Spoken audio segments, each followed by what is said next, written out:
Hello, so for those who are back, welcome. You'll recall that last week I said I might venture into brain-based planning in my next video, and that's exactly what we're going to get into today. For those who are new, I'm venturing into the B's of what is a whole alphabet's worth of planning. You're only seeing some of it over here.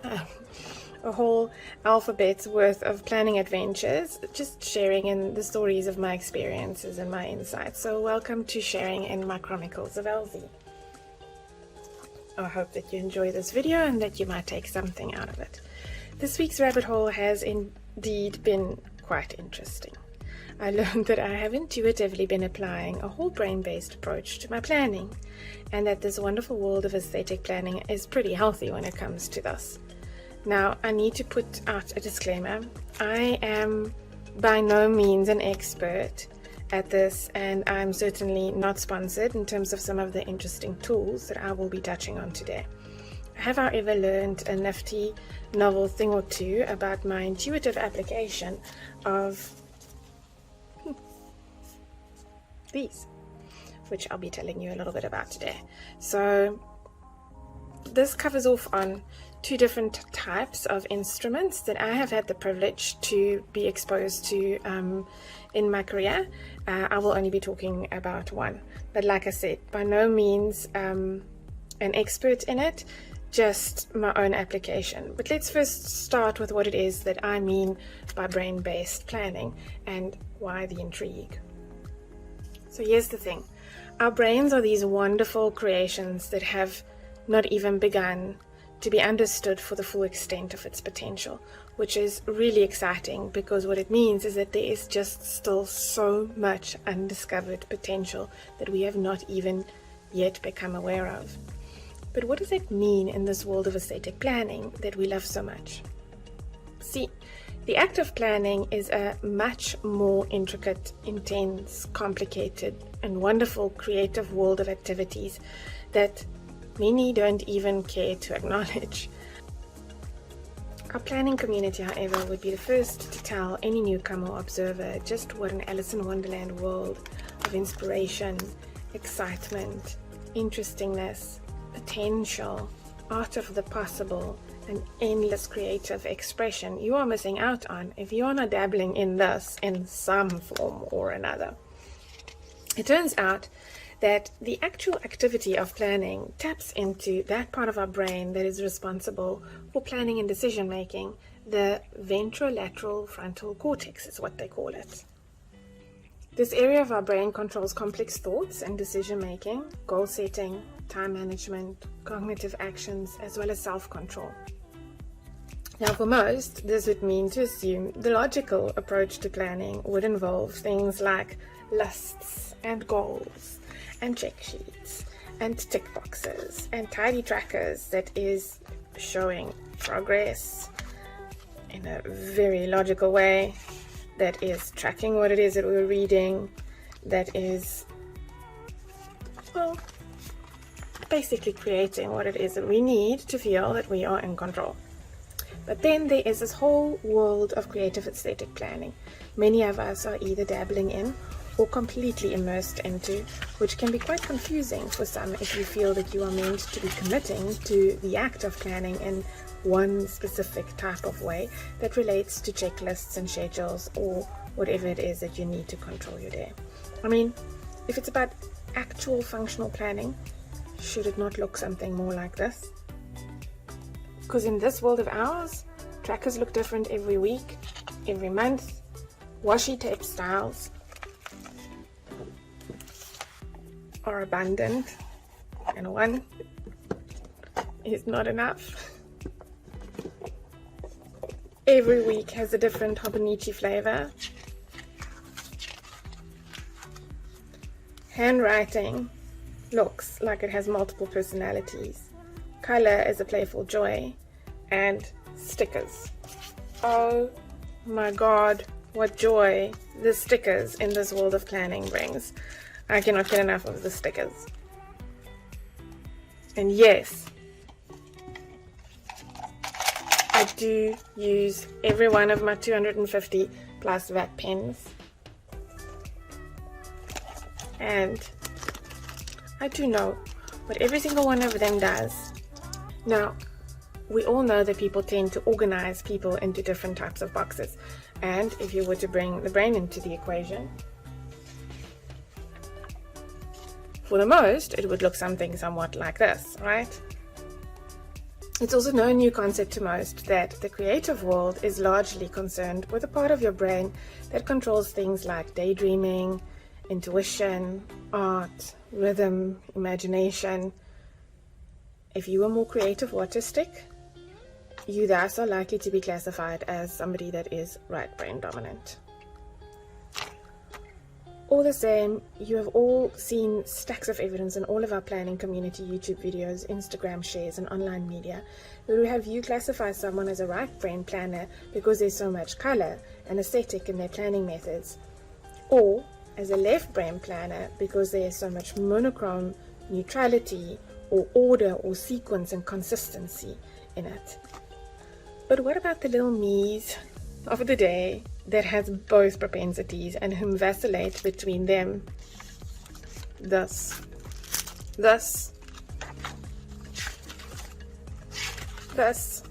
and this, like a kid in a candy store for whom the moment is just way too big. I know, right?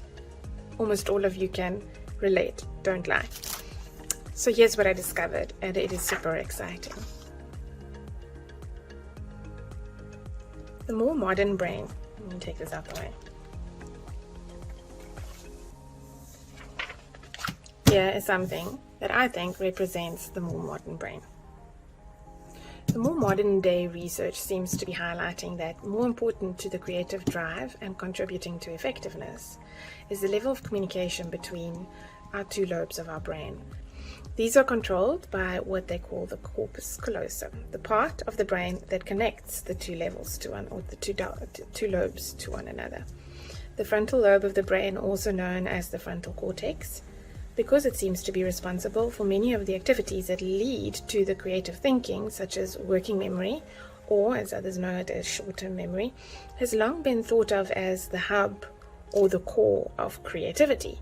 So, okay, but wait a minute, so what part of the brain is of interest here now? See, what had me down this rabbit hole to begin with was my need to understand how it is that an activity that is so logical, so methodical, so specific, so factual, and so clinical, what many refer to as the left brain, can also be so creative, so expressive, so interesting, so complex, so variant in all of the different versions and flavors of expression and interesting flair, right-brained, that people have brought to it. And now it turns out it is because it appeals to the whole brain. I think that that's a pretty cool discovery, and having had some related brain-based psychometric tools administered on myself in my life's journey, this brought a few up in mind, which I narrowed down to two that I felt related well to this purpose, and I will share how I seem to have naturally applied one of them predominantly in my own style of planning. So let's get into a brief overview of the tools I referenced, and then I will show you how I've applied it. There are many tools and there are many schools of thought on the different styles of thinking, brain preference, personality types, behavioral types, and so much more. In fact, in my own studies of schooling, I learned that in the past 80 plus years of studying personality in our world, we have not derived at one single most accepted taxonomy of personality or behavioral thinking preference, but you will find a large degree of overlap, as most schools of thought do map onto each other in some form or another. I can get into the technical discussions on that, but that's not the purpose of today's session. Rather, I find it interesting to have learned why I gravitate to certain types of planning forms, formats, methods, styles, and what that means to me. I mean, my planner is beriddled with different types of approaches that I have blended together because of what it is that I find pragmatic, useful, of sequence, of interest, and, well, as you can tell, exciting.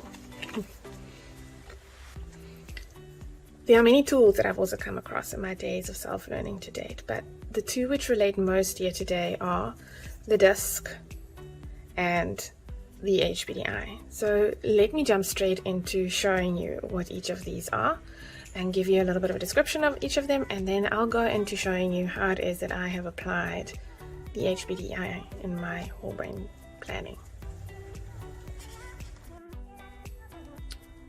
So the DISC model was a personality assessment model that was first developed by William Moulton Marston, a PhD Harvard psychologist who felt the need to provide a tool that they thought were valuable for interpretation of people's preferred behavior types in a way that can improve productivity, teamwork, and communication. But in our world of aesthetic planning, knowing your personality style is likely to shed some light on how you prioritize and also what you prioritize. DISC is an acronym that describes the personalities in 4 types, each with their own gravity towards certain types of priority focus. So a D would stand for dominance, I would stand for influence, C would stand for consistency or conscientiousness, and an S is for steadiness. So D personalities, as you can see on the screen, tend to be confident, and they place quite a bit of emphasis on the bottom line of results. The I personalities tend to be people that are more open and that would place more relationship focus into the equation. They are the influencing, persuading type. An S is your more dependable person. For them, working in teams where they can provide support, draw on support, those are the things that are important to them.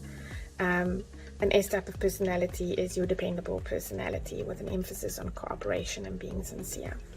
And then your C-type personality places emphasis on getting it right. Quality, accuracy, expertise, competency, this is important to them.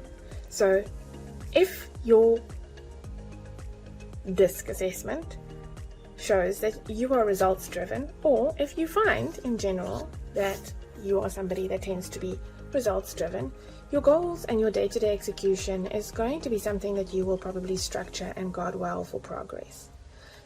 Trackers and outcomes will be important to you, and seeing results and progress will motivate you. If your style is C, accuracy will motivate you. You might have specific methods of planning that you apply, like get things done or Hobonichi, and developing them and getting them right and getting them done well will motivate you.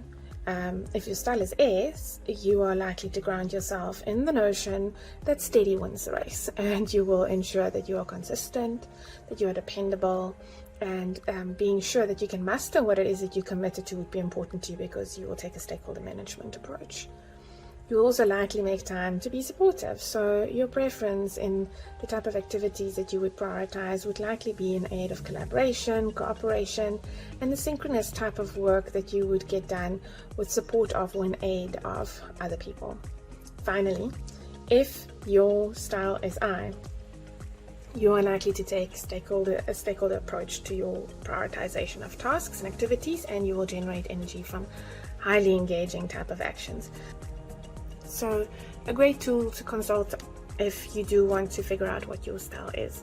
There's many agencies out there that deliver this type of assessments, and you can shop around a little bit. I will link down below this particular site that I've just taken you through. But it's not the DISC that I wanted to chat to you about here today.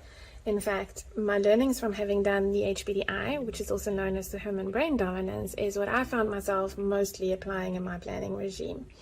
These tools can very well be mapped onto each other, but the intricacies of such a comparison makes for content of its own. If you have a look here, if I show you, both of them seem to be using the same color scheme, but their quadrants don't align 100%. However, if you were to go into some of the details, you will notice that there is a large degree of overlap, and some of the quadrants are just kind of turned around a little bit. So that could confuse you, but once you get to know this, and if you've done the assessment in either of them, you're going to figure out which way kind of suits you best. In fact, in my application of this, you'll notice later when I show you that I don't even use the same colors anymore, because I understand the quadrants and how they relate to me. So let's jump into the HBDI and let me show you what that is all about. At the heart of the human brain dominance model is the core idea that leveraging whole brain thinking can give strategic advantage to an individual, to a team, and even to a business. I certainly believe that is true. The HBDI describes, through their extensive research on the topic, that the way people think will guide how they work. And so here's what it covers. Let's go into some of the detail over here. You can see that they've also got the 4 quadrants, and in their 4 quadrants they speak to the top right hand quadrant, which is your yellow quadrant, as most people would refer to it, and you'll even hear people talking, are you a yellow or are you a blue? We're not one or the other. We are in fact a combination of all of them. However, you will have a quadrant that is dominant, and those quadrants that are largely dominant tend to also give you an indication of your balance at large. So imaginative thinking seems to be the one primary descriptor of the yellow quadrant, which is concerned with being holistic, intuitive, integrating things, synthesizing things, having big visions, dreaming, looking forward, strategic planning, and foresight. So that's what you would typically have a natural gravity towards if you were in the yellow quadrant. The blue quadrant is the analytical thinker. Here you'll find logic, data, analytical, facts, quantitative, data-driven, critical thinking type of activities. People that tend to naturally have an affinity towards and gravitate towards these would likely be somebody that may be described as being dominant in the blue quadrant. Across from the blue quadrant, you get your interpersonal thinking quadrant, which they refer to as your red quadrant. I like this because it's a good reminder. If somebody's getting red around the cheeks, as you would call somebody that gets a little bit worked up, or somebody that's blushing, all of that kind of relates to some form of the red color related to our emotions. So that is an easy way for me to normally remember. But this refers to your interpersonal kind of style, which has more feeling-based, kinesthetic, emotional, relationship-related kind of orientations. And then lastly is your sequential thinker, which basically has to do with putting plans in a sequence, planning, organizing, detailing, putting a process down, making sure that a step-by-step methodical approach is being followed. This is almost where you would typically go and place the get things done type of activities, making sure that you have given due regard to processing in this quadrant what needs to be done where, and then going into this quadrant to go and place them for actual execution. So you can already start seeing how this entire process or this model seems to be applicable, and all of us tap into all of these quadrants in our brain. So I just want to also put that out there. It doesn't mean to say that if you are one way inclined that you do not tend to draw on the others. It just means to say that the way that is your preferred, most dominant way is likely the way that you are going to rely on most. So why whole brain? And why is it more effective? Well, by tapping into all of your brain quadrants, which is always needed because one cannot exist without the other, you amplify your effectiveness and your productivity.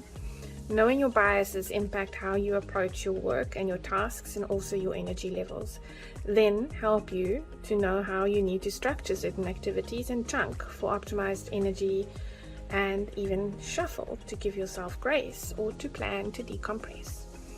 When I realized how I had somehow connected the dots between my knowledge of my brain preferences gained quite some time ago and how I approach my planning, I decided to become a little more deliberate and cognizant of it, and did my typical creative integrative thing and developed myself a few nifty tools to amplify my own effectiveness. Today I want to discuss just one of them with you. I decided to preserve my approach because clearly the Hobonichi style is working for me, but also to embrace my green by becoming more practiced in it. Not only does it satisfy my need to be methodical in my approach to my weekly planning, but also satisfies my yellow need because it gives me the helicopter view over my week. It helps me tie it back into the helicopter view over my objectives annually, monthly, and it also helps me manage my balance of my energy and injecting enough of what I love to do in my weeks through chunking. It also satisfies my creative need to theme my weeks with what intuitively resonates with me, whatever is my flavor in that week, or in the moments of my planning. And 3 fun things to fuel this part of my aesthetic planning passion are: I've ordered myself a Hobonichi planner. I learned how to design my own stickers so that I can theme and change it up as I like without needing to wait so long, with this post being such a snail mail situation here in South Africa. And I can also make it functional to my own preferences. And then finally, one of my favorite bedtime decompressions are to flick up a Planning with Kay or a Copy Monster Cove video, in which I don't only relax from the watch but also learn a few new things about planning in general and Hobonichi planning and the value of reflection.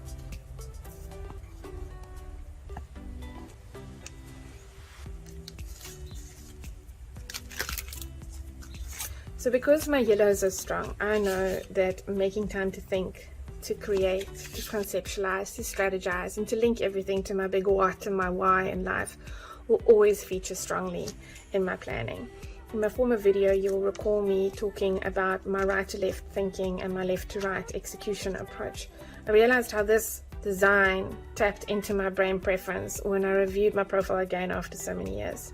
What I also realized was how, together with the Hobonichi method, it serves for a whole brain approach. So really, if anybody wants to ensure that they've kind of integrated all aspects of their life effectively in their planning approach, I just find this a very useful precursor to a Hobonichi week to kind of keep one grounded in what it is that I'm trying to achieve.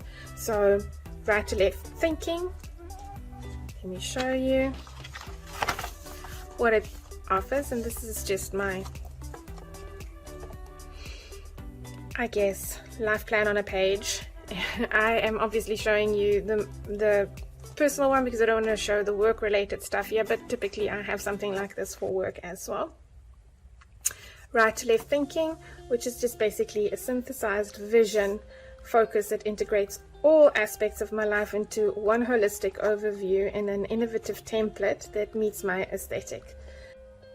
In the middle, you will see a pragmatic solution that specifically is broken down into key focus areas with analytically measurable outcomes for focus and tracking to get me there. And then you will see a little bit of green glimmer coming out in it as well if you look at the detail of it. So let me maybe take you through one of them.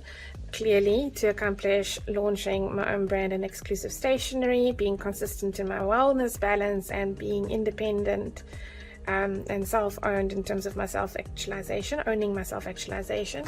An important part of that would be for me to be able to balance my wellness. So to bring that balance in brain, body, home and soul on the brain side, nutrition is important for me, and I try to ensure a 60-30-20 with veg protein and fruit, because we've learned in my body composition that is what works with me, and I need to try and achieve that 3 times a day. So if I just stick to this little habit consistently, that keeps my weight under control, it keeps me healthy, it keeps my brain fueled for what it is that it needs. Same with 2 liters of water a day.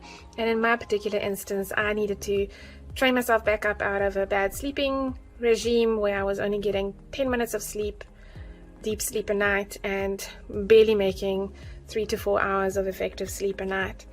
8 hours is what I need in order for me to be effective, or I will come crashing down, and it's not good for mental health and wellness. And 1.5 hours of deep sleep is okay. I do need to see what it is that I can do to train it up to 2 hours, which apparently, according to research out there, is what all of us need. And I wonder if you know how much deep sleep you get.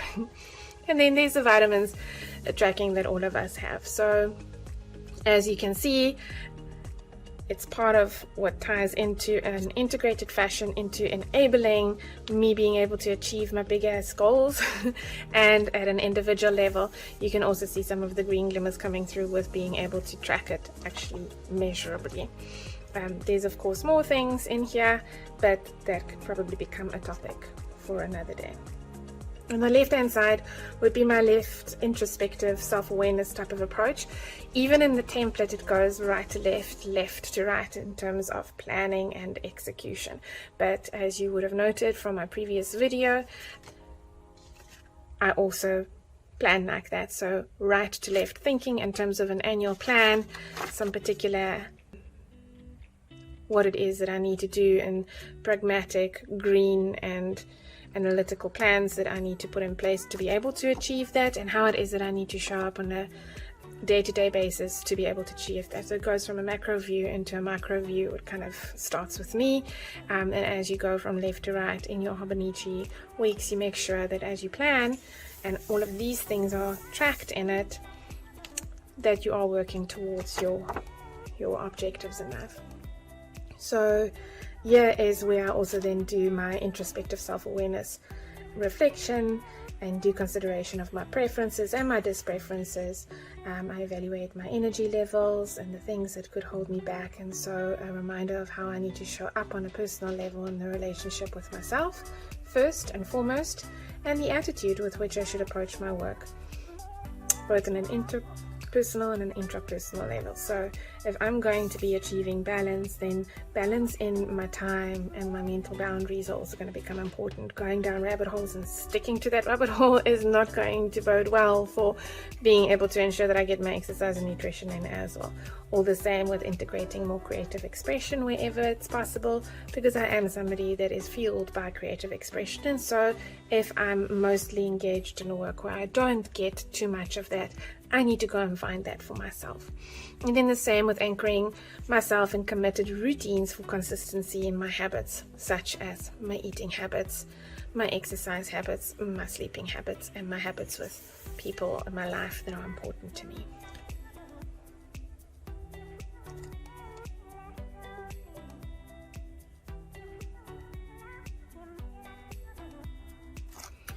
So obviously this is where it starts, and then you want to go into the weekly Hobonichi, which basically is where my annual then gets translated into my weekly, like I've shown you before, and you kind of keep it hooked up. I don't think I need to go into too much detail on that, but let's give you a little bit of an indication of how this works out. So you can see all of the blues and greens and yellows in here. This one used the actual Hobonichi colors. Sorry, not Hobonichi, HBDI colors. This one did not. In this one, my colors were clearly different, as you can tell.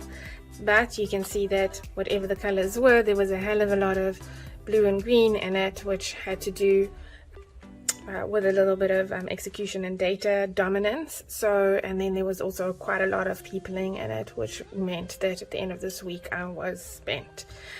Naturally, we're still here, and this is where we are at today.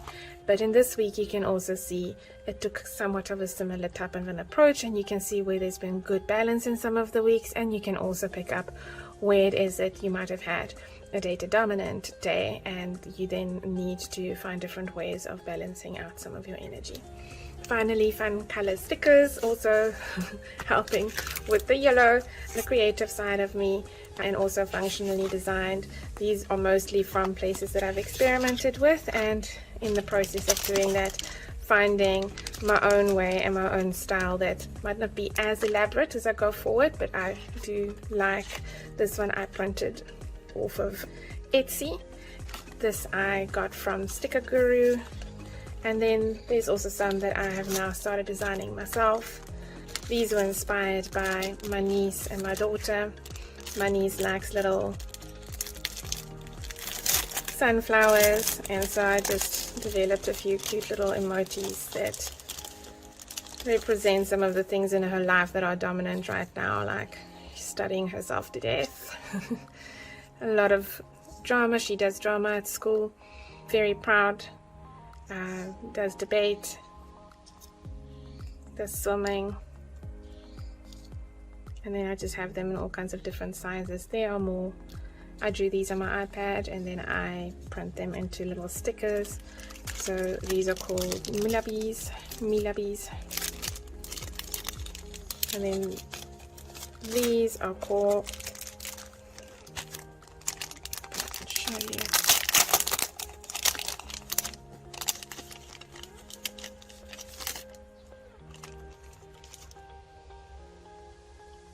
These are called dumplilies.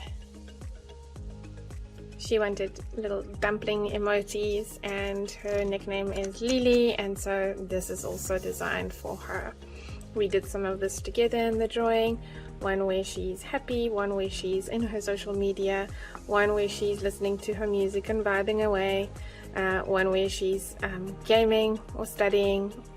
This one is also studying and schooling. One where she's not a happy chappy, one where she's angry, and one where she's sleeping. These are just cute and fun, and they love them. So they were practice for me to start figuring out how to do my stickering, and it also helps me to just tap into that creative side of my brain. So there you have it. The bells and the whistles are everyone's unique expressions of their intuitive gravitations towards their brain biases. This helps them process, organize, and logically plot their journeys for fulfillment and for a happy life. That is just my little view of the world. But if any of you have a different one that you have learned of before, would love to hear about it.